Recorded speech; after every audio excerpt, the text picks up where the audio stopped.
സ്നേഹമുള്ള നാട്ടുകാരെ, ജനാധിപത്യ വിശ്വാസികൾ, ഞങ്ങളെ ശ്രവിക്കുന്ന മുഴുവൻ ആളുകൾക്കും പോപ്പുലർ ഫ്രണ്ട് ഓഫ് ഇന്ത്യയുടെ വിപ്ലവ അഭിവാദ്യങ്ങൾ നേരുന്നു. സ്വാതന്ത്ര്യം ജന്മാവകാശം എന്ന മുദ്രാവാക്യം ഉയർത്തിക്കൊണ്ട്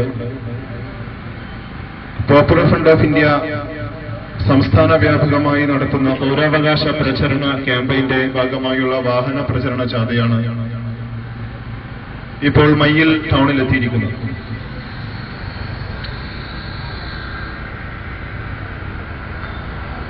നമുക്കറിയാം, ഇക്കഴിഞ്ഞ മാസം ഓഗസ്റ്റ് 15-ാം തീയതി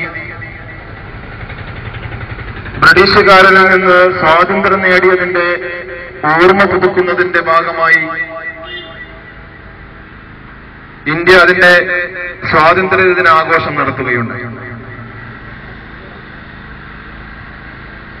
ലോകത്തിലെ തന്നെ ഏറ്റവും വലിയ ജനാധിപത്യ രാജ്യമായ ഇന്ത്യ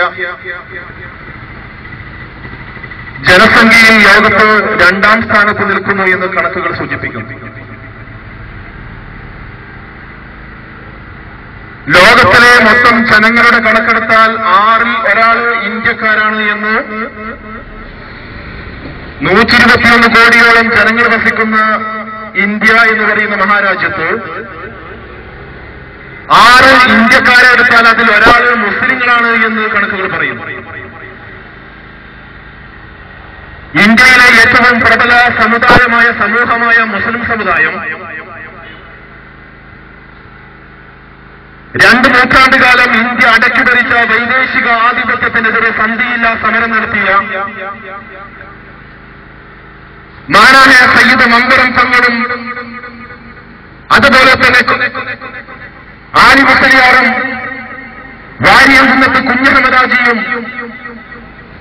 4 തലമുറകൾ യുദ്ധം ചെയ്ത കുഞ്ഞാരി മരക്കാർമാരടക്കമുള്ള നിരവധി ആയിരക്കണക്കിന് രക്തസാക്ഷികളുടെ രക്തം കൊടുത്തുകൊണ്ടാണ് വൈദേശികാധിപത്യത്തിനെതിരെ സന്ധിയില്ല സമരം നടത്തിയിട്ട് ഇന്ത്യ രാജ്യത്ത് നിന്ന് ഇംഗ്ലീഷുകാരെ കെട്ടുകെട്ടിക്കാൻ വേണ്ടി ഏറ്റവും കൂടുതൽ രക്തവും വിയർപ്പും കൊടുത്തത് മുസ്ലിം സമുദായമാണ് എന്ന് എല്ലാവർക്കും അറിയാം.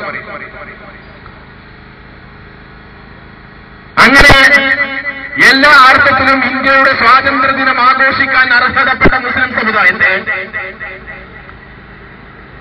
ഈ കഴിഞ്ഞ ഓഗസ്റ്റ് 15-ാം തീയതി പോപ്പുലർ ഫ്രണ്ട് ഓഫ് ഇന്ത്യയുടെ ആഭിമുഖ്യത്തിൽ നടത്തുന്ന ഫ്രീഡം പരേഡ് അനുവദിക്കാൻ നമ്മുടെ ഭരണകൂടം സമ്മതിച്ചില്ല. അതിന്റെ തൊട്ടടുത്ത വർഷം കോടിയേരി ബാലകൃഷ്ണൻ നമ്പ്യാർ എന്ന് പറയുന്ന കമ്മ്യൂണിസ്റ്റ് പാർട്ടിയുടെ നേതാവായ കോടിയേരി ബാലകൃഷ്ണൻ നമ്പ്യാർ കേരളത്തിന്റെ ആഭ്യന്തര വകുപ്പ് മന്ത്രിയാകുമ്പോൾ രാഷ്ട്രീയമായ കാരണങ്ങൾ പറഞ്ഞുകൊണ്ട് പോപ്പുലർ ഫ്രണ്ട് ഓഫ് ഇന്ത്യയുടെ ഫ്രീഡം പരേഡ് നിരോധിച്ചു. സമാനമായ ചില സംഭവങ്ങളുണ്ടായി കേരളത്തിൽ. നമുക്കറിയാം, വൃത്തികെട്ട ഒരു അധ്യാപകൻ ലോകത്തിലെ മുസ്ലിങ്ങളുടെ മാലിക്യ കൊട്ടാരത്തിൽ ജീവിക്കുന്ന മഹാനായ മുഹമ്മദ് മുസ്തഫ സല്ലല്ലാഹു അലൈഹി വസല്ലമയെ കുറിച്ച് വളരെ മോശമായ ഒരു ചോദ്യപേപ്പർ തയ്യാറാക്കിയപ്പോ ആ അധ്യാപകനെതിരെ ചില ആളുകൾ പ്രാദേശികമായി ഒന്ന് കൈകാര്യം ചെയ്യും. നമുക്കറിയാം, കൈകാര്യം ചെയ്യുക എന്നുള്ളത് കണ്ണൂരിൽ താമസിക്കുന്ന നമ്മളെ സംബന്ധിച്ചിടത്തോളം, CPM-ന്റെ പാർട്ടി ഗ്രാമങ്ങളിൽ താമസിക്കുന്ന നമ്മെ സംബന്ധിച്ചിടത്തോളം എന്തെല്ലാം അക്രമങ്ങളാണ് നമ്മുടെ രാജ്യത്തുണ്ടായിക്കൊണ്ടിരിക്കുന്നത്, എന്തെല്ലാം അക്രമങ്ങളാണ്, എത്രയെത്ര കൊലപാതകങ്ങളാണ് നമ്മുടെ നാട്ടിലുണ്ടായിക്കൊണ്ടിരിക്കുന്നത്. പക്ഷേ നമ്മുടെ കൽബിന്റെ കൃത്യമായ പ്രവാചകൻ സല്ലല്ലാഹു അലൈഹി വസല്ലമയെ ഒരു അധ്യാപകൻ നിന്ദിച്ചപ്പോ അയാളെ ഒന്ന് കൈകാര്യം ചെയ്തതിന്റെ പേരിൽ ആ പേര് പറഞ്ഞുകൊണ്ട് പോപ്പുലർ ഫ്രണ്ട് ഓഫ് ഇന്ത്യയുടെ കീഴിൽ ഈ ഇന്ത്യയിലെ കേരളത്തിലെ മുസ്ലിങ്ങൾ സ്വാതന്ത്ര്യദിനം ആഘോഷിക്കുന്നത് കോടിയേരി ബാലകൃഷ്ണൻ നമ്പ്യാർ അവസാനിപ്പിച്ചു കളഞ്ഞു. അതിന്റെ തുടർച്ചയായി ഈ പ്രാവശ്യത്തെ ഫ്രീഡം പരേഡ് അത് കർണാടകയിൽ നടത്താൻ തീരുമാനിച്ചിരുന്നു, തമിഴ്നാട്ടിൽ നടത്താൻ തീരുമാനിച്ചിരുന്നു, കേരളത്തിലെ 4 പ്രദേശങ്ങളിൽ നടത്താൻ തീരുമാനിച്ചിരുന്നു. വളരെ രസകരമാണ്. സ്വാതന്ത്ര്യദിനം ആഘോഷിക്കുന്നതിന് വേണ്ടി Popular Front of India freedom parade നടത്തും. നമുക്കറിയാലോ എന്താണ് ഈ സ്വാതന്ത്ര്യദിന ആഘോഷം എന്ന് പറഞ്ഞാൽ. കാലാകാലങ്ങളിലായി സ്വാതന്ത്ര്യദിനത്തിന്റെ അന്ന് നമ്മുടെ കുട്ടികൾ സ്കൂളിലേക്ക് പോയി ഹെഡ് മാസ്റ്ററുടെ നേതൃത്വത്തിൽ ദേശീയ പതാക ഉയർത്തി എന്തെങ്കിലും മുട്ടായിയോ പായസമൊക്കെ കുടിച്ച് 11 മണിയാവുമ്പോൾ വീട്ടിലേക്ക് തിരിച്ചെത്തുന്നതാണ് സ്വാതന്ത്ര്യദിന ആഘോഷം എന്നുള്ളത്. നമ്മുടെയൊക്കെ സ്വാതന്ത്ര്യദിനാഘോഷം നമുക്കറിയാം. എന്താ, ടെലിവിഷൻ തുറന്നുകൊണ്ട് തലസ്ഥാന നഗരിയായ ന്യൂഡൽഹിയിൽ പട്ടാളക്കാർ മാർച്ച് ചെയ്തതെന്ന് കണ്ട് ഒരു ഒഴിവുദിനം ആഘോഷിക്കുന്ന ആലസ്യത്തോടുകൂടിയാണ് നമ്മളൊക്കെ ആഘോഷിക്കാറ്. പക്ഷേ 2004 Popular Front of India freedom parade എന്ന് പറയുന്ന സ്വാതന്ത്ര്യ ദിനാഘോഷത്തിന്റെ ഭാഗമായ പരേഡ് സംഘടിപ്പിച്ചപ്പോ ആയിരക്കണക്കിന് ആളുകൾ ഒഴുകിയെത്തി. ഇന്ത്യയുടെ ദേശീയ പതാക നെഞ്ചോട് ചേർത്ത് പിടിച്ചുകൊണ്ട് വൈദേശികാധിപത്യത്തിനെതിരെ ഞങ്ങളുടെ പൂർവ്വപിതാക്കന്മാർ നേടിത്തന്ന ഈ സ്വാതന്ത്ര്യം സംഘപരിവാര ശക്തികളായ RSS ഭീകരന്മാർക്കും അതുപോലെ സാമ്രാജ്യത്തെ ജോലിക്കാരായ അമേരിക്കൻ ഭീകരന്മാർക്കും അടിയറവയ്ക്കില്ല എന്ന് ഉറച്ച പ്രഖ്യാപിച്ചുകൊണ്ട് കുട്ടികളും സ്ത്രീകളും അടക്കമുള്ള ആയിരക്കണക്കിന് ആളുകൾ ഈ ഫ്രീഡം പരേഡിന്റെ ഭാഗമാക്കിക്കൊണ്ട് ഇന്ത്യയുടെ സ്വാതന്ത്ര്യം ആഘോഷിക്കാൻ മുന്നോട്ട് വന്നു. ഇത് കണ്ടപ്പോൾ ഒരാൾക്ക് വേറെ വിളിച്ചു, ഒരാൾക്ക് ബേജാറായി. അങ്ങനെയാണ് ഇത് നിരോധിക്കുന്നത്. എന്നിട്ട് കഴിഞ്ഞ പ്രാവശ്യം ഈ ഓഗസ്റ്റ് നമ്മുടെ ഈ സ്വാതന്ത്ര്യ ദിനത്തിന്റെ ഭാഗമായുള്ള ആഘോഷം നിരോധിക്കാൻ വേണ്ടി കലക്ടർമാർ പറഞ്ഞത്, ഒരു കലക്ടർ പറഞ്ഞത് ഇത് ആയുധമേന്തിക്കൊണ്ടുള്ള ഒരു പരേഡാണ്, അതുകൊണ്ട് പാടില്ല എന്ന്. 1965 കാലപ്പഴക്കം ചേർന്ന ഒരു നിയമത്തെ പറഞ്ഞുകൊണ്ടാണ് കലക്ടർ ഇത് പറഞ്ഞത്. പറയാൻ കാരണമല്ല, ഞങ്ങള് ഹൈക്കോടതിയിലേക്ക് പോയി. ഞങ്ങളുടെ സംസ്ഥാന ജനറൽ സെക്രട്ടറി ഹൈക്കോടതിയിൽ ഹർജി സമർപ്പിച്ചപ്പോ ആണ് ഈ കലക്ടർമാരുടെ റിപ്പോർട്ടുകൾ കോടതിയിൽ വെച്ചത്. ഒരാൾ പറഞ്ഞു ഇത് ആയുധവുമേന്തിയുള്ള പ്രശ്നമാണ്, ഞങ്ങൾക്കറിയില്ല ഇന്ത്യയുടെ ദേശീയ പതാക നെഞ്ചിലേറ്റിക്കൊണ്ട് നടക്കുന്ന പരേഡ് അത് ആയുധമാണ് എന്ന് ഞങ്ങൾക്കറിയില്ല. കലക്ടർ പറഞ്ഞത് അത് ആയുധമാണ്. നിങ്ങൾ കണ്ടിട്ട് ഇപ്പോഴും ലഭ്യമാണ്. പോപ്പുലർ ഫ്രണ്ട് 2004 മുതൽ നടത്തിയ തമിഴ്നാടിലും കർണാടകയിലും കേരളത്തിലെ വ്യത്യസ്ത പ്രദേശങ്ങളിൽ നടത്തിയ പരേഡിന്റെ സീഡികൾ ഇപ്പോഴും ലഭ്യമാണ്. എന്തായിരുന്നു നിങ്ങളെടുത്തത്? മറ്റൊരു കലക്ടർ പറഞ്ഞത് ഇവർക്ക് പരേഡ് നടത്താനുള്ള ഗ്രൗണ്ട് അനുവദിച്ച് കിട്ടിയിട്ടില്ല എന്നാണ്. അനുവദിച്ചു കിട്ടിയിരുന്നു, പക്ഷേ പോലീസ് ഉള്ളിലൂടെ പോയി ഭീഷണിപ്പെടുത്തിയ ഗ്രൗണ്ടിന്റെ ഉടമസ്ഥനെ അതിൽ നിന്ന് പിന്തിരിപ്പിച്ചു. പറഞ്ഞു ഇതിന് ഗ്രൗണ്ടിന് അനുമതിയില്ല. കോഴിക്കോട് ജില്ലാ കളക്ടർ പറഞ്ഞ വളരെ രസകരമാണ്. അദ്ദേഹം പറഞ്ഞു, എന്താ പറഞ്ഞത്, ഡിവൈഎഫ്ഐയുടെ ആളുകളും RSSകാരും എതിർക്കുന്നത് കൊണ്ട് ഇത് നടത്താൻ പറ്റൂല എന്ന്. ഞാൻ ചോദിക്കുന്നത്, ഇവർ ഏത് രാഷ്ട്രീയ പാർട്ടിയാണ്? എല്ലാ രാഷ്ട്രീയ പാർട്ടിയുടെയും അഭിപ്രായവും സൗകര്യവും കണക്കിലെടുത്ത് അവർക്ക് ഇഷ്ടമുണ്ടെങ്കിൽ മാത്രം പ്രകടനവും പരിപാടികളും നടത്തുന്ന ഇവരെ രാഷ്ട്രീയ പാർട്ടിയാ?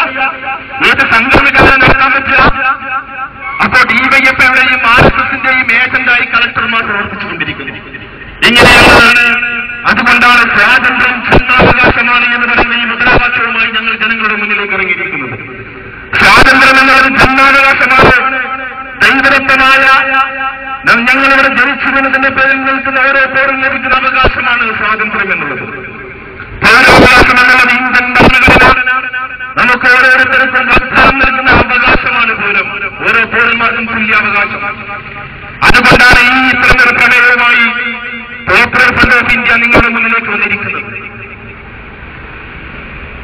ഇത് കേവലം ഒരു ഫ്രീഡം പരേഡ് മാത്രം വിരോധിക്കുക എന്നുള്ളതിന്റെ ഭാഗമല്ല.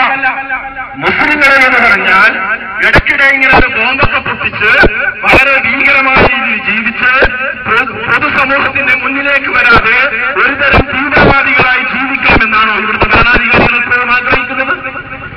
സാധ്യമല്ല എന്നാണ് പോപ്പുലർ ഫ്രണ്ട് ഓഫ് ഇന്ത്യ പറയാനുള്ളത്. ഇന്ത്യയുടെ 6 ഇന്ത്യക്കാരിൽ ഒരാൾ മുസ്ലിങ്ങളാണെങ്കിൽ ഇന്ത്യയുടെ സ്വാതന്ത്ര്യദിനം ആഘോഷിക്കാൻ വേണ്ടി ഏറ്റവും കൂടുതൽ ബന്ധപ്പെട്ടത് മുസ്ലിങ്ങൾ തന്നെയാണ്, സംശയമില്ല. കാരണം ഞങ്ങളുടെ പൂർവ്വപിതാക്കന്മാരാണ് ഇത് നേടിയത്.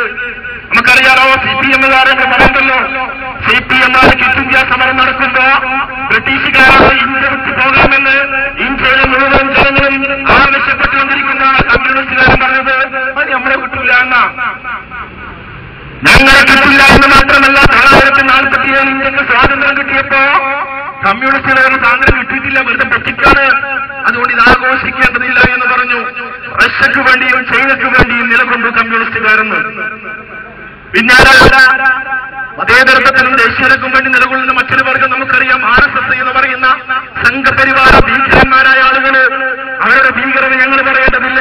1948 ബാപ്പുജിയുടെ ശിഷ്ടമായ നെഞ്ചിൻ കൂടി തെച്ചു തകർത്ത് പരിപ്രമാക്കിക്കൊണ്ട് RSS കാരനായ നാഥുറാം വിനായക് നടത്തിക്കൊണ്ടിരിക്കുന്നു. നമുക്കറിയാം. അതിനുശേഷം ഇന്ത്യയിലെ വ്യത്യസ്ത ഗ്രാമാന്തരങ്ങളിൽ ആയിരക്കണക്കിന് കൂട്ടക്കൊലകൾ RSS സംഘടിപ്പിച്ചു. ഏറ്റവും അവസാനം നമുക്കറിയാലോ, നരേന്ദ്രമോദി നേതൃത്വം കൊടുത്ത ഗുജറാത്തിലെ 4000കണക്കിന് ആളുകളെ ചുട്ടുകൊണ്ടുകൊണ്ട് മുസ്ലിങ്ങളെ വംശീയമായി ഉന്മൂലനം ചെയ്യുന്ന കൂട്ടക്കൊലകൾ നടത്തിയ RSSകാരെ അവരാ പറയുന്നത് നിങ്ങൾ ആഘോഷിക്കണ്ട എന്ന്. പക്ഷേ നമ്മുടെ ഉമ്മൻചാണ്ടി സർക്കാർ അതിവേഗം ബഹുദൂരം എന്ന് പറയുന്ന മട്ടിലിങ്ങനെ ഭരിച്ചുകൊണ്ടിരിക്കുമ്പോൾ നമ്മൾ ഈ കഴിഞ്ഞ ഓഗസ്റ്റ് 15 കണ്ട കാഴ്ച എന്താ? കേരളത്തിലെ 4ഓളം കേന്ദ്രങ്ങളിൽ RSSകാർ ഊരിയവാളുമായി ദേശീയ പതാകയുമായിട്ട് പദസഞ്ചലനം നടത്തി. അതിനാരാ കാവൽക്കാര്? നമ്മുടെ പോലീസ് എന്ന് പറയുന്ന ഇന്ത്യൻ ജനാധിപത്യത്തിന്റെ കാവൽ പട്ടികൾ. അവരെ RSSകാർക്ക് കാവൽ നിന്നത് എന്തിനെ? വാളൂരിക്കൊണ്ട്, കാക്കി ട്രൗസറും ഇട്ടുകൊണ്ട് ലോകത്തിന്റെ ഇന്ത്യയെ തച്ചുതകർത്ത് ധരിപ്പണമാക്കാൻ, ഇന്ത്യയെ ഇസ്രായേലിനെ അടിയറവെക്കാൻ അഭിനവ ഭാരതം എന്ന് പറയുന്ന സംഘടനയുണ്ടാക്കി ഇന്ത്യയിലെ വ്യത്യസ്ത പ്രദേശങ്ങളിൽ ബോംബ് സ്ഫോടനങ്ങൾ നടത്തിയ RSS ഊരിപ്പിടിച്ച വാളുമായി പ്രകടനം നടത്തിയപ്പോ ഉമ്മൻചാണ്ടിയുടെ പോലീസ് അതിന് കാവൽ നിന്നത് നമ്മൾ പത്രത്തിൽ കണ്ടു. 17-ാം തീയതി പത്രം, 16-ാം തീയതി പത്രം ഉണ്ടായില്ല. 17-ാം തീയതി പത്രത്തിൽ നമ്മൾ കണ്ടു കേരളത്തിലെ വ്യത്യസ്ത പ്രദേശങ്ങളിൽ RSSകാരന് പ്രകടനം നടത്താൻ അനുമതി കൊടുത്ത ഈ ഗവൺമെന്റ് തന്നെയാണ് മുസ്ലിം സമുദായത്തിന് സ്വാതന്ത്ര്യദിനം ആഘോഷിക്കാനുള്ള അവസരം നിഷേധിച്ചു കളഞ്ഞത് എന്നത് നമ്മൾ ഓർത്തുവെക്കേണ്ടതാണ്, പ്രതിഷേധിക്കേണ്ടതാണ് സുഹൃത്തുക്കളെ. അതുകൊണ്ട് തന്നെ പോപ്പുലർ ഫ്രണ്ട് ഓഫ് ഇന്ത്യ മുന്നോട്ട് പറയുന്ന ഇത് 2 തരം നീതി ഇവിടെ നടപ്പിലാക്കിക്കൊണ്ടിരിക്കുന്നു. ഇരട്ട നീതിയാണ് ഇവിടെ നടപ്പിലാക്കിക്കൊണ്ടിരിക്കുന്നത്. ഇത് അവസാനിപ്പിക്കണമെന്നാണ് പോപ്പുലർ ഫ്രണ്ട് ഓഫ് ഇന്ത്യ പറയുന്നത്. മാത്രമല്ല, അടുത്ത കാലത്ത് മറ്റൊരു കഴിഞ്ഞ 20 കൊല്ലക്കാലമായി പോപ്പുലർ ഫ്രണ്ട് ഓഫ് ഇന്ത്യ ഇവിടെ പ്രവർത്തിച്ചുകൊണ്ടിരിക്കുന്നു. നമുക്കറിയാം, NDF എന്ന അതിന്റെ ആദ്യ രൂപവും പിന്നീട് കേരളത്തിലെയും തമിഴ്നാട്ടിലെയും കർണാടകയിലെയും KFTയും അതുപോലെ MNPയും NDFും കൂടി ചേർന്ന് പോപ്പുലർ ഫ്രണ്ട് ഓഫ് ഇന്ത്യ ആവുകയും ഇന്ന് 10ഓളം സംസ്ഥാനങ്ങളിൽ വളരെ വ്യവസ്ഥാപിതമായും 20ഓളം മറ്റ് സംസ്ഥാനങ്ങളിൽ വളരെ ഭാഗികമായി മുന്നേറിക്കൊണ്ടിരിക്കുന്ന പ്രവർത്തനം നടത്തിക്കൊണ്ടിരിക്കുകയാണ് പോപ്പുലർ ഫ്രണ്ട്. പോപ്പുലർ ഫ്രണ്ട് ഓഫിനെ ഇന്ത്യയെ വയ്യിലെ നാട്ടുകാർക്ക് പരിചയപ്പെടുത്തേണ്ടതില്ല എന്ന് ഞങ്ങൾക്കറിയാം. പോപ്പുലർ ഫ്രണ്ട് കഴിഞ്ഞ കുറെ കാലങ്ങളായി ഈ നാട്ടിലെ ജനങ്ങളോട് പറഞ്ഞുകൊണ്ടിരിക്കുന്ന പ്രധാനപ്പെട്ട ചില സംഗതികൾ ഇപ്പോൾ പുറത്തു വന്നുകൊണ്ടിരിക്കുന്നു. എന്താ അത്? പോപ്പുലർ ഫ്രണ്ട് ഓഫ് ഇന്ത്യ തുടക്കത്തിൽ തന്നെ പറഞ്ഞൊരു കാര്യമുണ്ട്. ഞാൻ നേരത്തെ പറഞ്ഞല്ലോ, ഇന്ത്യയിലെ വ്യത്യസ്ത പ്രദേശങ്ങളിൽ ബോംബ് സ്ഫോടനങ്ങൾ സംഘടിപ്പിച്ചപ്പോ നമ്മളൊക്കെ കരുതി, എല്ലാവരും കരുതി, മാധ്യമങ്ങൾ ഞങ്ങളോട് അങ്ങനെ പറഞ്ഞു, പോലീസ് ഉത്തരവാദിത്തപ്പെട്ട ആളുകൾ, ഉദ്യോഗസ്ഥന്മാർ നമ്മോട് പറഞ്ഞു, ഇതിന് പിന്നിൽ മുസ്ലിം തീവ്രവാദികളാണ്. അങ്ങനെ എന്തെങ്കിലും ബോംബ് പൊട്ടിക്കഴിഞ്ഞാൽ പിന്നെ നമ്മൾ ഇതുവരെ കേൾക്കാത്ത ചില സംഘടനയുടെ പേരാണ് ഇന്ത്യൻ മുജാഹിദീൻ, ഹർക്കത്തുൽ മുജാഹിദീൻ വറഹ്മത്തുള്ളാഹി വബറകാതുഹു എന്ന് പറയുന്ന സംഘടന എന്നൊക്കെ പറഞ്ഞിട്ട് വായിൽ നമുക്ക് പോലും പറയാൻ പറ്റാത്ത കുറെ അറബി പേരുകളിലുള്ള മുസ്ലിം സംഘടനകളുടെ പേരുകൾ പറയും. ഫാക്സ് കിട്ടി, ഇമെയിൽ കിട്ടി, ഫോൺ കോൾ വിളിച്ചറിയിച്ചു എന്നൊക്കെ പറഞ്ഞു. പക്ഷെ നമ്മളൊക്കെ കരുതി ഇതൊക്കെ മുസ്ലിങ്ങൾ തന്നെയായിരിക്കും. കാരണം ആ പൊട്ടിയ സാധനത്തിൽ RDX ഉണ്ടായിരുന്നു. അതുകൊണ്ട് ഉറപ്പായിട്ടും പാകിസ്ഥാനിൽ നിന്ന് വന്ന സാധനം. ഇങ്ങനെയൊക്കെ നമ്മൾ വിശ്വസിച്ചുകൊണ്ടിരിക്കുന്ന സമയത്ത് പോപ്പുലർ ഫ്രണ്ട് ഓഫ് ഇന്ത്യ ഈ നാട്ടിലെ ജനങ്ങളോട് വിളിച്ചു പറഞ്ഞു, ഇതിന് പിന്നിൽ മുസ്ലിം തീവ്രവാദികളോ ഭീകരവാദികളോ എന്നുമല്ല, മറിച്ച് RSS എന്ന് പറയുന്ന സംഘപരിവാര ഭീകരന്മാരും അതുപോലെ തന്നെ ഇന്ത്യ കണ്ട ഏറ്റവും കഴിവുകെട്ട പ്രധാനമന്ത്രി നരസിംഹറാവുവിന്റെ കാലത്ത് ലോകത്തിലെ ഏറ്റവും ഭീകരരാജ്യമായ ഇസ്രായേലുമായി കൂട്ടിക്കെട്ടുണ്ടാക്കിയതിനു ശേഷം 90-കൾക്ക് ശേഷമാണ് ഇന്ത്യയിൽ ഇത്തരം ബോംബ് സ്ഫോടന പരമ്പരകൾ നടമാടിക്കൊണ്ടിരുന്നത്. അപ്പൊ ഞങ്ങൾ പറഞ്ഞു, ഇതിന് പിറകിൽ സംഘപരിവാര ശക്തികളാണ്. LK അഡ്വാനി ഇസ്രായേലിൽ പോയി എന്നിട്ട് പഠിച്ചു എങ്ങനെയാണ് ഫലസ്തീനിലെ മുസ്ലിങ്ങളെ ഇസ്രായേൽ നശിപ്പിച്ചുകൊണ്ടിരിക്കുന്നത് എന്ന് പഠിച്ചിട്ട് വന്നു. അതുപോലെ RSSന്റെ പല നേതാക്കന്മാരും ഇസ്രായേലിൽ പോയി ഗവേഷണം നടത്തി. നരസിംഹറാവു എന്ന് പറയുന്ന 1930-കളിൽ RSSന്റെ കാറ്റിട്ടവസരത്തെ കോൺഗ്രസിന്റെ പ്രധാനമന്ത്രി ഇന്ത്യ ഭരിച്ചുകൊണ്ടിരിക്കുമ്പോൾ ഇസ്രായേലിനെ കെട്ടിപ്പിടിച്ചു. അതിനുശേഷമാണ് ഇന്ത്യയിൽ ബോംബ് സ്ഫോടനങ്ങൾ നടന്നത്. ഞങ്ങൾ ഇത് പറഞ്ഞപ്പോൾ ആരും വിശ്വസിച്ചില്ല. ഇതൊക്കെ വെറുതെ പറയുന്നതാ. അങ്ങനെ ഒന്നായിരിക്കില്ല, ഇതൊക്കെ മുസ്ലിങ്ങൾ തന്നെയാണ്. എന്താ സംശയം? ഇമെയിൽ വന്നിട്ടുണ്ടല്ലോ, ഫോട്ടോ ഉണ്ടല്ലോ. ഒരുപാട് ആളുകൾ അറസ്റ്റ് ചെയ്തല്ലോ. വ്യാപകമായ അറസ്റ്റ്. ഓട്ടോറിക്ഷ ഓടിക്കുന്ന, സാധാരണ കൂലിപ്പണിയെടുത്തുകൊണ്ടിരിക്കുന്ന, കടയിൽ ജോലി ചെയ്തുകൊണ്ടിരിക്കുന്ന സാധാരണക്കാരായ മുസ്ലിം ചെറുപ്പക്കാരെ ഒന്നടങ്കം തൂത്തുവാരിയിട്ട് പോലീസ് അറസ്റ്റ് ചെയ്യുക. ഒരു സംഭവം നടന്നാൽ അവസാനം ഹേമന്ത് കർക്കരെ എന്ന് പറയുന്ന ഒരു ഉദ്യോഗസ്ഥൻ, മഹാരാഷ്ട്രയുടെ ആന്റി ടെററിസ്റ്റ് സ്ക്വാഡിന്റെ തലവനായ ഹേമന്ത് കർക്കരെ എന്ന് പറയുന്ന ഉദ്യോഗസ്ഥൻ അന്വേഷണം കൃത്യമായി നടത്തിയപ്പോൾ കണ്ടെത്തി ഇതിനു പിറകിൽ മുസ്ലിങ്ങളല്ല. ഇതിനു പിറകിൽ ആരാ? ഇതിനു പിറകിൽ പ്രജ്ഞാ സിംഗ് ഠാക്കൂർ എന്ന് പറയുന്ന സന്യാസിനി, ABVP-യുടെ അഖിലേന്ത്യാ നേതാവായി മുൻകൂർ വരച്ച് പ്രവർത്തിച്ച പ്രജ്ഞാ സിംഗ് ഠാക്കൂർ, അതുപോലെ ഇന്ത്യൻ പട്ടാളത്തിൽ ജോലി ചെയ്തുകൊണ്ടിരിക്കുന്ന ലഫ്റ്റനന്റ് കേണൽ ശ്രീകാന്ത് പുരോഹിത്, അസിമാനന്ദ എന്ന് പറയുന്ന RSSന്റെ നേതാക്കന്മാർ ഇത് കണ്ടെത്തി. പത്രസമ്മേളനം നടത്തി ഹേമന്ത് കർക്കരെ വിളിച്ച് ജനങ്ങളോട് പറഞ്ഞു, ഇതിന് പിറകിൽ ആരാണെന്നറിയോ? മുസ്ലിം തീവ്രവാദികളല്ല, മറിച്ച് സംഘപരിവാര ശക്തികളാണ്. അഭിനവ ഭാരതി എന്ന പേരുള്ള ഇസ്രായേലിന്റെ സഹായത്തോടെ ഇന്ത്യൻ ഭരണകൂടത്തെ അട്ടിമറിക്കാനുള്ള ഗൂഢാലോചന നടത്തിക്കൊണ്ടിരിക്കുന്ന ഒരു തീവ്രവാദി ഭീകരവാദ സംഘടനയാണ് അഭിനവ ഭാരത്.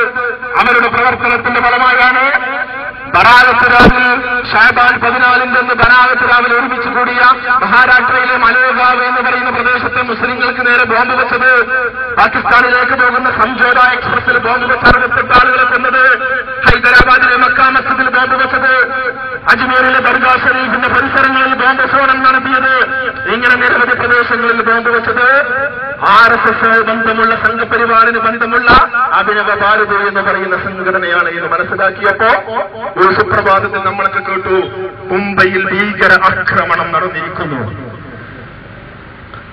മുംബൈയിൽ ഭീകരാക്രമണം നടന്നു. എന്താ അതിൽ സംഭവിച്ചത്? അതിൽ ഈ ഹേമന്ത് കർക്കരെ എന്ന് പറയുന്ന ഉദ്യോഗസ്ഥൻ കൊല്ലപ്പെട്ടു.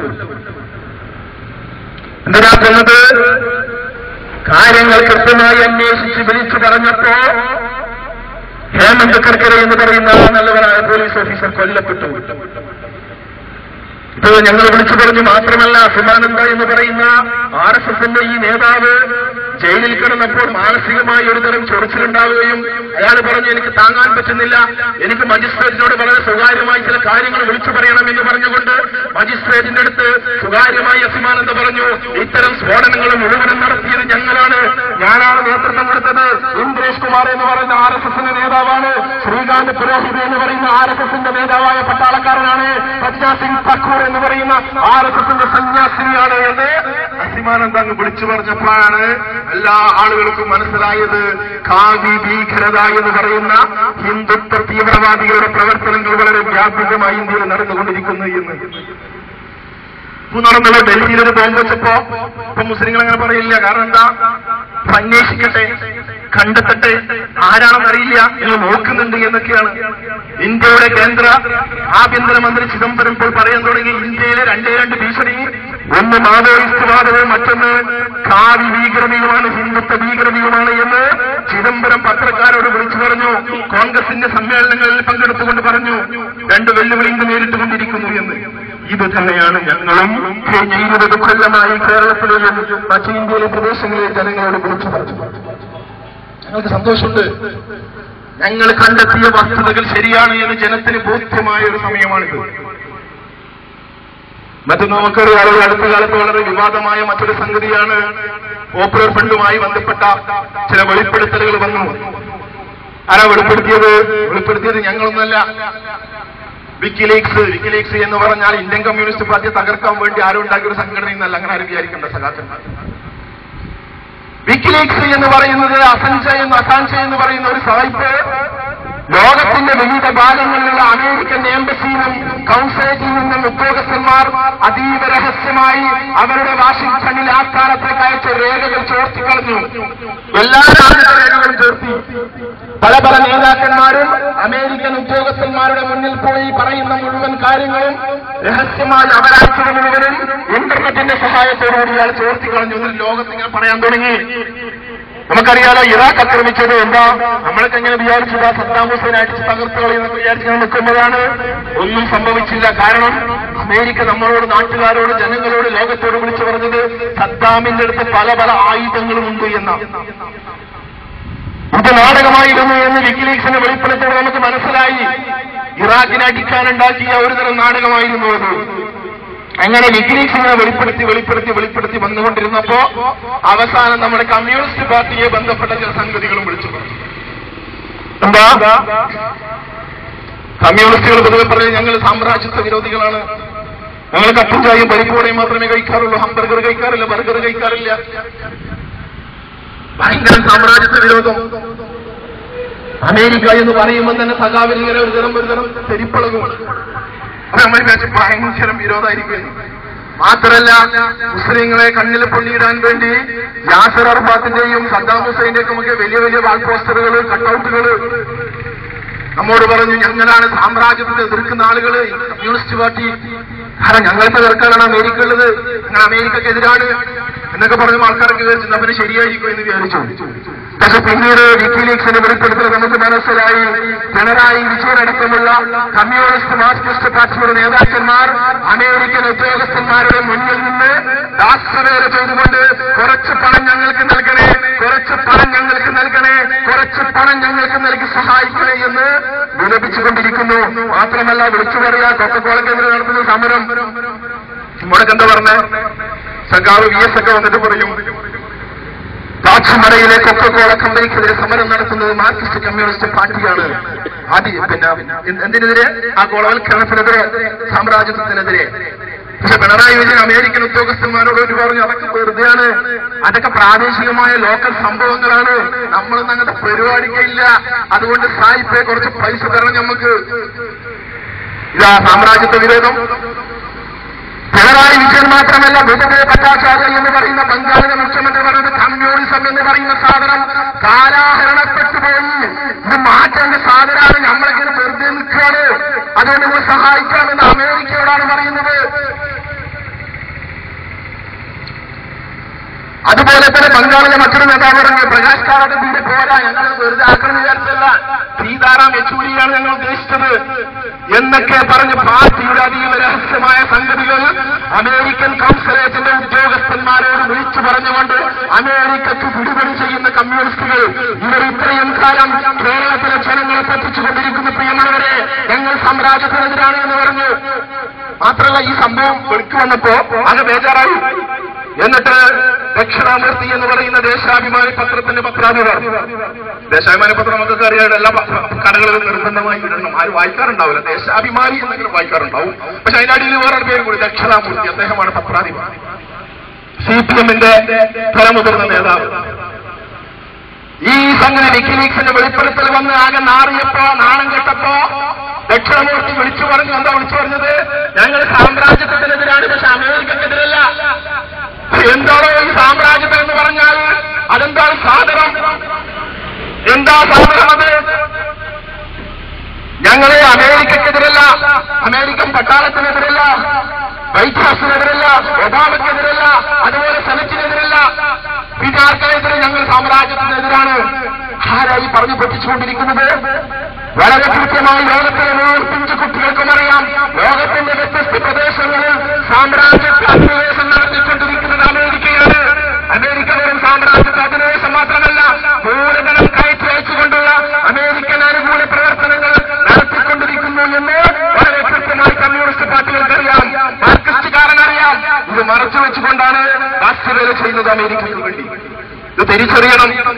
പിണറായി വിജയൻ നമുക്കറിയാലോ, NDF എന്ന് പറയുന്ന നമ്മുടെ ആദ്യകാല രൂപത്തിന് മാറാട് ഒരു കൂട്ടക്കൊല, രണ്ടാം മാറാടിൽ കൂട്ടക്കൊല നടന്നപ്പോ 136 ആളുകളെ പോലീസ് പിടിച്ചു. അതിലേകദേശം 80ഓളം ആളുകൾ നിരപരാധികളാണെന്ന് ഇപ്പോൾ കോടതി വിട്ടയച്ചു. പക്ഷെ പിടിച്ച ആളുകൾ മുഴുവനും CPM-ന്റെ പ്രവർത്തകരും മുസ്ലിം ലീഗിന്റെ പ്രവർത്തകരുമായിരുന്നു. പക്ഷേ സംഭവം നടന്ന ഉടനെ തന്നെ പിണറായി വിജയൻ പറഞ്ഞു അതിന് പിറകിൽ NDF എന്ന് പറയുന്ന മുസ്ലിം ഭീകര സംഘടനയാണ്. ഞങ്ങൾക്ക് മനസ്സിലാക്കില്ല എന്താണ് ഈ വിരോധത്തിന് കാരണമെന്ന്.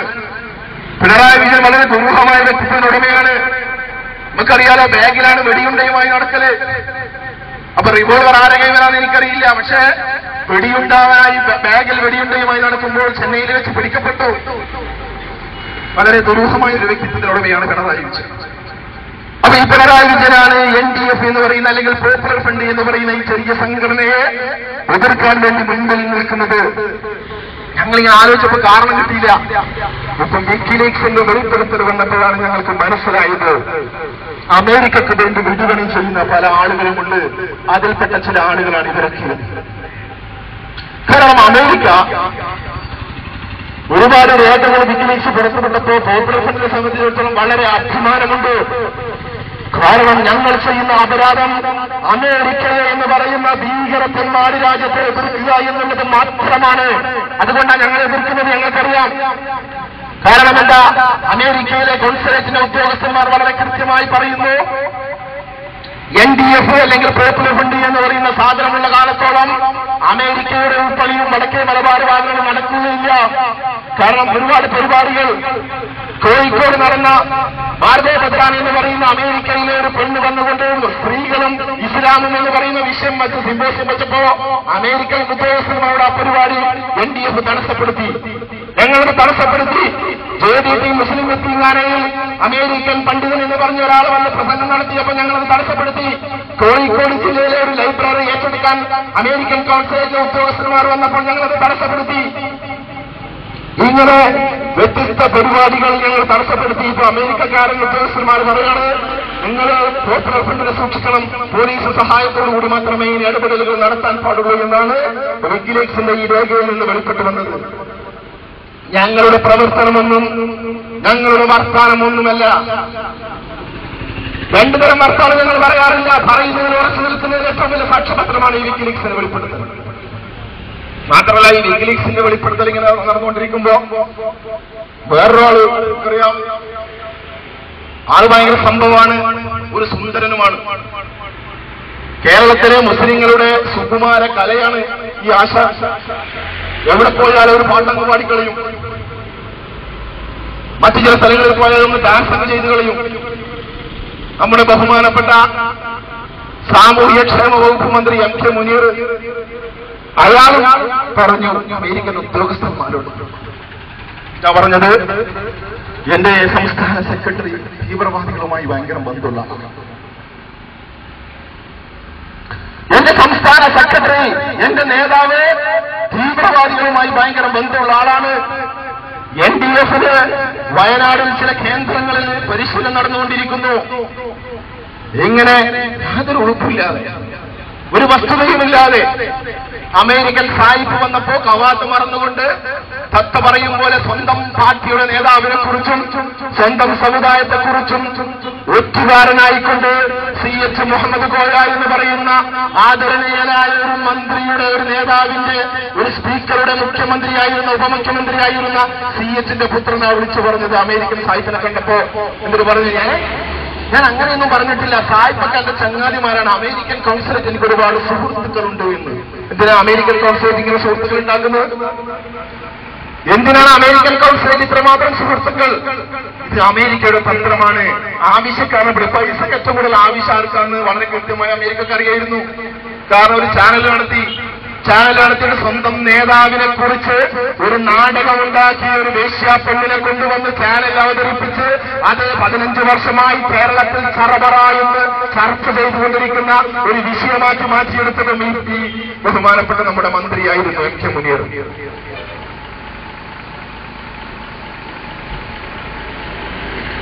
യാതൊരു ഉറപ്പുമില്ലാതെ അമേരിക്കക്കാരന് വേണ്ടി ചാരപ്പണിയെടുത്തുകൊണ്ടിരിക്കുന്നു.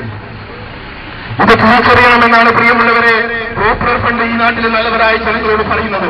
അമേരിക്കക്കാരന് വേണ്ടി വിടുപണി ചെയ്യുകയും അമേരിക്കക്കാരന് വേണ്ടി രാഷ്ട്രവേല ചെയ്യുന്ന ആളുകൾ തിരിച്ചറിയണം. അവരേത് സംഘടനയിൽപ്പെട്ട ആളുകളായാലും ശരി, ഏത് മതസംഘടനയിൽപ്പെട്ട ആളുകളായാലും ശരി. ചില മതപണ്ഡിതന്മാർ കഴിഞ്ഞ റമദാൻ മാസം, ഇക്കഴിഞ്ഞ റമദാൻ മാസമല്ല, തൊട്ട റമദാൻ മാസം തൃശൂർ ജില്ലയിൽ ഒരു ഇഫ്താർ സംഘടിപ്പിച്ചു. ആരാ ഇഫ്താറിന്റെ സ്പോൺസർ? അമേരിക്കൻ കോൺസുലേറ്റ്, ചെന്നൈയിലെ അമേരിക്കൻ കോൺസുലേറ്റ്. ആരാ നടത്തുന്നത്? ഹുസൈൻ മടമൂർ എന്ന് പറയുന്ന മുജാഹിദിന്റെ നേതാവായ ഒരു പണ്ഡിതൻ. എന്താ കാരണം? കുറെ പണ്ഡിതന്മാരെ അമേരിക്കൻ ഉദ്യോഗസ്ഥന്മാർ ഫ്രീ ആയി അമേരിക്കയിലേക്ക് കൊണ്ടുപോയി അമേരിക്കക്ക് ഒന്ന് കാണിച്ചു കൊടുത്തു. വളരെ ഫ്രീ ആയി രസികൻ സവാരി. ഈ സവാരിക്കൊക്കെ പറഞ്ഞു അമേരിക്കനൊക്കെ പറഞ്ഞു ഭയങ്കര സംഭവട്ട, നല്ലൊരു രാജ്യമാണ്, വെറുതെ നമ്മൾ പറയണം. എന്താ രസകരമായ അനുഭവങ്ങൾ അമേരിക്കക്കാർ സമ്മാനിച്ചപ്പോ സ്വന്തം സമുദായത്തെയും സമൂഹത്തെയും മറന്നുകളഞ്ഞ നേതാക്കന്മാരായ ആളുകൾ അതിന് മതനേതാക്കന്മാരും രാഷ്ട്രീയ തമ്പുരാക്കന്മാരുമുണ്ട്. ഇത് നമ്മൾ തിരിച്ചറിയണമെന്നാണ് പോപ്പുലർ ഫൗണ്ടേഷന്റെ പറയുന്നത്. അമേരിക്ക എന്ന് പറഞ്ഞാൽ മുഴുവൻ ലോകത്തിലെയും ജനങ്ങളുടെ ശത്രുവാണ്. മുഴുവൻ ലോകത്തിലെയും ജനങ്ങളുടെ ശത്രുവാണ് അമേരിക്ക, ഒരു സംശയമില്ല. അതുകൊണ്ട് പോപ്പുലർ ഫൗണ്ടേഷന്റെ ഈ സ്വാതന്ത്ര്യം ജന്മാവകാശം എന്ന് പറഞ്ഞുകൊണ്ടുള്ള ഈ മുദ്രാവാക്യം ഉയർത്തിക്കൊണ്ട് ഈ വരുന്ന ഒക്ടോബർ 15-ാം തീയതി കേരളത്തിലെ 3 മേഖലകളിൽ 3 പട്ടണങ്ങളിൽ റാലി നടത്തുകയാണ്. തിരുവനന്തപുരത്തും പെരുമ്പാവൂരും കോഴിക്കോടും നടക്കുന്ന റാലി. അതിൽ കോഴിക്കോട് നടത്തുന്ന റാലി ഈ നാട്ടിലെ മുഴുവൻ നല്ലവരായ നാട്ടുകാരെ ഞങ്ങൾ ക്ഷണിക്കുകയാണ്. പിന്നെ പോപ്പുലർ ഫണ്ട് എന്ന് പറയുന്ന ചെറിയ സംഘടന, അങ്ങനെ ഞങ്ങൾക്ക് അഹങ്കാരോ അല്ലെങ്കിൽ അതിഭാവുകത്വമോ ഒന്നുമില്ല. നിങ്ങൾ പറയുന്ന ചെറിയൊരു സംഘടന, പക്ഷെ വളർന്നുകൊണ്ടിരിക്കുന്നു. കേരളത്തിലും തമിഴ്നാടിലും കർണാടകയിലും ഗോവയിലും ആന്ധ്രാപ്രദേശിലും അതുപോലെ തന്നെ വെസ്റ്റ് ബംഗാളിലും ന്യൂഡൽഹിയിലും രാജസ്ഥാനിലും അടക്കമുള്ള ഇന്ത്യയിലെ 10ഓളം സംസ്ഥാനങ്ങൾ ഞങ്ങൾ വളർന്നുകൊണ്ടിരിക്കുന്നു. അതുകൊണ്ട് ഈ വരുന്ന നവംബർ 26, 27 തീയതികളിൽ ന്യൂഡൽഹിയിൽ വെച്ച് ഒരു ദേശീയ സാമൂഹിക നീതി സമ്മേളനം നടത്താൻ പോപ്പുലർ ഫണ്ട് തീരുമാനിച്ചു. അതിന് കാരണമുണ്ട്. കാരണം നമ്മുടെ ദേശാഭിമാനിയിലും മാതൃഭൂമിയിലുമൊക്കെ പോപ്പുലർ ഫണ്ടിനെ കുറിച്ച് ഒരുപാട് വാർത്തകൾ വരാറുണ്ട്. പോപ്പുലർ ഫണ്ട് നായിന്റെ കാല് വെട്ടിയിട്ടാണ് പരിശീലനം നേടിക്കൊണ്ടിരിക്കുന്നത്. അതുകൊണ്ട് നമ്മുടെ പ്രദേശത്ത് നായികൾക്കൊന്നും കാലില്ല. പോപ്പുലർ ഫണ്ട് ഓഫ് ഇന്ത്യയിൽ ഒരാൾ മെമ്പറായാൽ പൾസർ 150 മുതൽ പൾസർ 180 വരെ ബൈക്കുകൾ വളരെ ഫ്രീ ആയിട്ട് കൊടുക്കുകയാണ്. വളരെ രസകരമായ മൊബൈൽ ഫോണുകളാണ് അവർക്ക് സമ്മാനിച്ചുകൊണ്ടിരിക്കുന്നത് എന്ന് സഖാക്കന്മാർ കഴിഞ്ഞ കുറേ കാലമായി പ്രചരണം നടത്തിക്കൊണ്ടിരിക്കുന്നു. ഇതേപോലുള്ള പ്രചരണം ഉത്തരേന്ത്യൻ ഭാഗങ്ങളിലെ മലയാള മനോരമയെ പോലെ പ്രചാരണമുള്ള ദൈനിക് ജാഗരൺ എന്ന് പറയുന്ന പത്രത്തിൽ പോപ്പുലർ ഫണ്ടിന് നിരോധിച്ചു കളഞ്ഞു എന്ന് പറഞ്ഞ പത്രത്തിൽ വാർത്തമാണ്. ഇങ്ങനെ ജനങ്ങളെ തെറ്റിദ്ധരിപ്പിക്കുന്ന നിരവധി വാർത്തകൾ വന്നുകൊണ്ടിരിക്കുന്നു. അതൊക്കെ കണക്കിലെടുത്തുകൊണ്ട് സാമൂഹിക നീതി സമ്മേളനം എന്ന് പറയുന്ന ഒരു ദേശീയ പരിപാടി ന്യൂഡൽഹിയിൽ വെച്ച് ഈ വരുന്ന നവംബർ 26, 27 തീയതികളിലും പോപ്പുലർ ഫണ്ട് നടത്തുകയാണ്. അതിലും ഈ നാട്ടിൽ നല്ലവരായ മുഴുവൻ നാട്ടുകാരുടെയും ഐക്യദാർഢ്യം വേണമെന്ന് പറഞ്ഞുകൊണ്ട് സ്വാതന്ത്ര്യം എന്ന് പറയുന്ന ഈ ജന്മാവകാശത്തിന് വേണ്ടിയുള്ള പോരാട്ടം അതിന്റെ അവസാന ഘട്ടം വരെ നിയമപരമായി മുന്നോട്ട് പോയിക്കൊണ്ടിരിക്കുമെന്ന് ഉറക്കെ പ്രഖ്യാപിച്ചുകൊണ്ട് അത് ഈ നാട്ടിലെ നല്ലവരായ മുഴുവൻ നാട്ടുകാരുടെയും പിന്തുണ വേണമെന്ന് അഭ്യർത്ഥിച്ചുകൊണ്ട് ഞങ്ങളെ ശ്രമിച്ച മുഴുവൻ ആളുകൾക്കും പോപ്പുലർ ഫണ്ട് ഓഫ് ഇന്ത്യയുടെ വിപ്ലവ അഭിവാദ്യങ്ങൾ നേർന്നുകൊണ്ട് അസ്സലാമു അലൈക്കും വറഹ്മത്തുള്ളാഹി.